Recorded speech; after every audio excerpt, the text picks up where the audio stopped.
امبارح في شاب كلمني من ولاية نيويورك. شاب لسه كسبان في الهجرة العشوائية وبقاله في أمريكا 3 أشهر بالظبط. جه في شهر واحد. الشاب عنده 19 سنة، يعني لسه قدامه إن شاء الله، يعني الطريق طويل، يعني إن شاء الله، يعني وربنا هيوفقه وهيكرمه في أمريكا.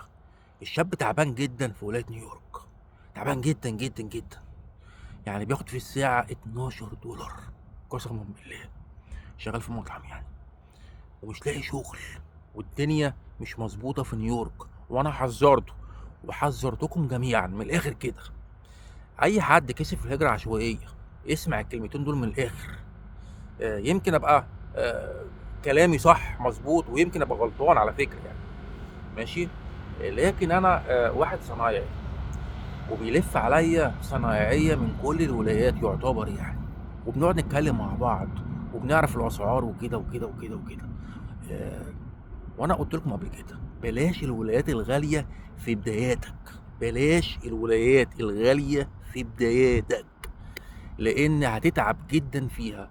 يعني وخصوصا ولايه مثلا نيويورك، كاليفورنيا، نيو جيرسي، في ولايات كده غاليه، غاليه قوي. آه، وانا رشحت لكم قبل كده ولايات الميد ويست. 12 ولايه دور فيهم، ولايات كويسه جدا، رخيصه، اسعارها معقوله. وفي برضك ضيف عليهم برضك نورث كارولاينا، في عندك تينيسي بس ابعد عن بوسطن عشان بوسطن غاليه.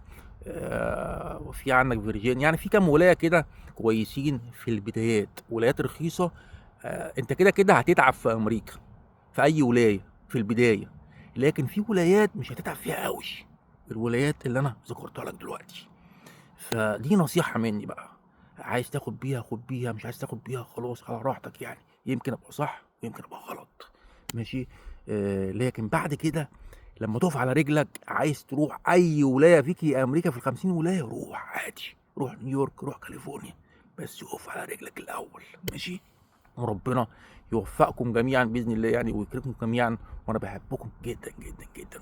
هوبا ادي يا عمي، السلام عليكم.